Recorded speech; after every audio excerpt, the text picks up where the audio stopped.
আপনি যেহেতু সাকিবের নামই বলেছেন, আপনাকে নতুন কিছু দিতে হবে এবং অদূর ভবিষ্যতে যেই 2-4টি সিনেমা আছে এগুলো বন্ধ হয়ে যাবে। এটা অনেক কঠিন প্রশ্ন। আসলে মেন কথা হচ্ছে যে আমরা 2025 সালে বাস করছি। 2025 সালে যদি আমি 2010-এ চিন্তা করি তাহলে হবে না। আপনার 2025 সালে যে উপযোগী যেই টাইপের ছবিগুলো আছে, আপনি যেহেতু সাকিবের নামই বলেছেন, কদিন আগে সাকিবের ছবি একটা ছবি বরবাদ অনেক ভালো গিয়েছে, তার মানে সেখানে এন্টারটেইন করার মতন অনেক কিছু ছিল, তার জন্য সেটা ভালো গিয়েছে।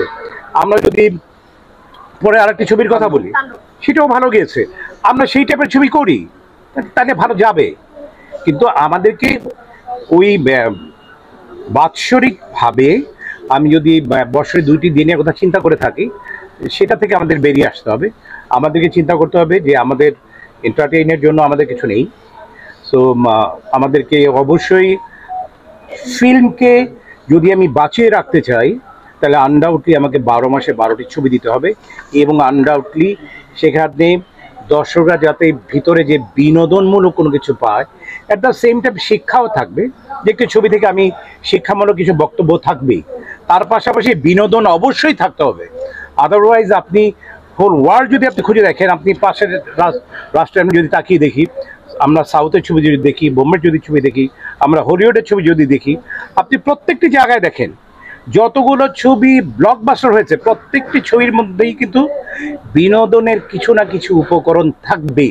আদারওয়াইজ আপনি ছবি থেকে কোনো কিছু ভালো কিছু আর্ন করা আমার মতো আমি মনে করি না, কিন্তু ভালো কিছু আপনি পেতে পারেন।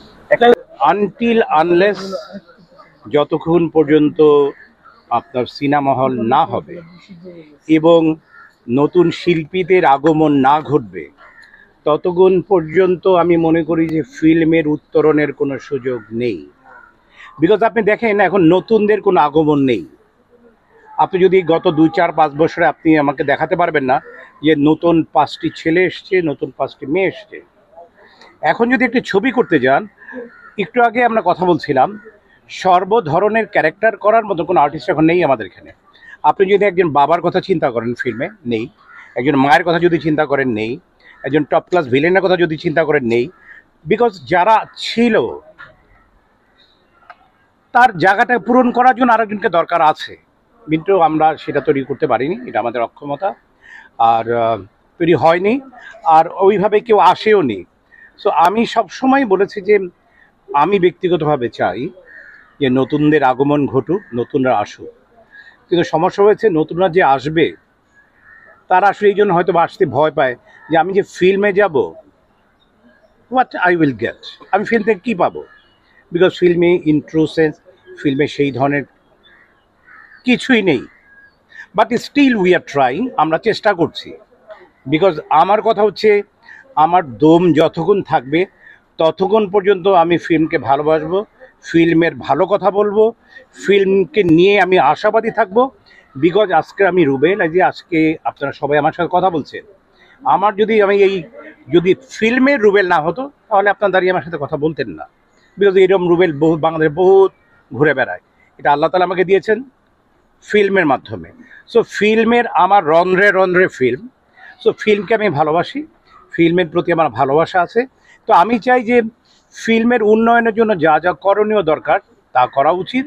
আমি আজকে এমডি সাথে কথা বলে এসেছি, এমডি সাহেবের সাথে কথা বলে এসেছি, এবং ওনাকেও আমি কিছু প্রস্তাবনা দিয়ে এসেছি যে এই করলে পর আমরা এখনও হয়তো বা ফিল্মের সুদিন ফিরিয়ে আনা সম্ভব। আর আপনি যেটা কথা বলেছেন যে এখন একটা ট্রেন্ড হয়ে গেছে এরকম, শুধু 2 ঈদের ছবি চলবে, আমরা সেটার বাইরে যেতে পারছি না। এটার বাইরে যাবার জন্য আমি আগেও বলেছি, আজকে আবারও বলে যাই, এটাকে আনডাউটলি সরকারি পৃষ্ঠপোষকতার প্রয়োজন আছে। সরকারি পৃষ্ঠপোষকতার মধ্যে আমি প্রধানত বলবো যে 2 বছর তারা ছবি করবে, অ্যাটলিস্ট 12 দুগুণে 24টি ছবি করবে। 24টি ছবি এটা সরকারি পৃষ্ঠপোষকতায় হবে, এবং আমাকে জানতে হবে, দেখতে হবে যে সে কোন ধরনের ছবিগুলো দর্শক নন্দিত হচ্ছে, কোন ধরনের ছবি দর্শকরা দেখছে।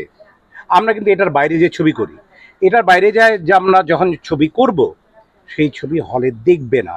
বিকজ আমাদের বিনোদনের জন্য আমি যেটা ফিল করি, বিনোদনের জন্য আসলে ফিল্ম ছাড়া আর কিছু নেই। কারণ আমি সিনেমা হলে যে যদি আমার অনেক চিন্তা করতে হয়, অনেক দুঃখের কথা ভাবতে হয়, আবার বাসায় সারাদিন দুঃখ, রাস্তায় দুঃখ, অফিসে দুঃখ, এখানে টেনশন, বাসার টেনশন, কাজের টেনশন, সিনেমা হলে যেও সেই টেনশন গালা হাত দিয়ে বসে থাকলাম। সো আমি মনে করি ইট মেক্স প্রবলেম।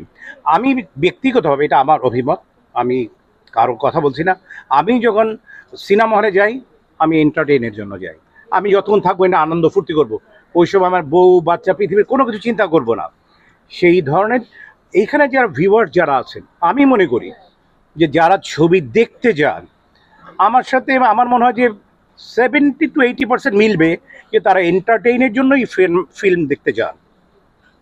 তো সেইখানে এন্টারটেনমেন্ট যদি আমি না পাই, সেই ফিল্মে চিন্তা করা চলবে না। তার জন্য আমি বলেছি যে আপনি যদি 12টা থেকে 12টা 24টা ছবি করেন, সেখান থেকে বাংলাদেশ থেকে আপনি খুঁজে বের করতে হবে কারা এই ধরনের ছবি করেছে, কারা যাদের ছবি দেখে জনগণ, তাদেরকে দিয়ে আপনি 2 বছর ছবি করেন। এবং তার পাশাপাশি আনডাউটলি আপনি মিনিমাম 200 থেকে 300 সিনেমা হল বা সিনেপ্লেক্স যেটা হোক সেটা সরকারি পৃষ্ঠপোষকতা হবে। তাহলে আমি গ্যারান্টি দিয়ে বলবো ইনশাআল্লাহ ফিল্মের সুদিন আসতে বাধ্য। ভাই রিসেন্টলি একটা জিনিস আমরা দেখেছি যে সিঙ্গেল হল 10টা হল বন্ধ হয়ে গেছে, কি বলার আছে? আমি আগেই বলেছি, আমি ব্যাপারটি হচ্ছে যে সিনেমা হল বন্ধ হওয়ার পিছনে কারণটি হচ্ছে যখন একটি সিনেমা হল থেকে, যদি কথার কথা একটা সিনেমা হলে মনে করেন যে 100 জন কাজ করছে, তার 100 জনের কাজ করে তার প্রত্যেক সপ্তাহে বা মাসের শেষে তাকে কথার কথা আমি 2 লাখ টাকা দিতে হয় টোটাল বেতন। আমি মাসের শেষে যখন ফিল্ম চালাবার পরে আমি সেখানে পেলাম 50,000 বা অথবা 1 লাখ, আমার 1 লাখ টাকা লস দিতে হচ্ছে। এইভাবে গ্র্যাজুয়ালি লস দিতে দিতে একটা সময় না, কেউই আসলে ব্যবসার খাতিরে আমি যতটুকু বিশ্বাস করি এমন কোনো ব্যবসায়ীকে খুঁজে পাওয়া যাবে না যিনি জেনে শুনে আচ্ছা আমি এই ব্যবসায় লস করব, আচ্ছা আমি এটা শুরু করব। আমার মনে হয় না এরকম কোনো ব্যবসায় বাংলাদেশে কেন পৃথিবীর কোথাও পাওয়া যাবে। সো আমি যখন দেখবো যে এখান থেকে আমি কোনো রকম টাকা আমি ফেরত আসছে না, বা আমি সিনেমা হল থেকে আমি কোনো রকম টাকা আমি রিটার্ন করতে পারছি না, তখন গ্র্যাজুয়ালি আমি বন্ধ করে দিচ্ছি। যেটা হয়েছে আগের সিনেমা হলগুলো থেকে রিসেন্টলি যেটা হয়েছে, আগেও যদি চিন্তা করে দেখেন সেইভাবে হয়েছে। এবং অদূর ভবিষ্যতে যেই 2-4টি সিনেমা হল আছে এগুলোও বন্ধ হয়ে যাবে। রিসেন্টলি দেখেছি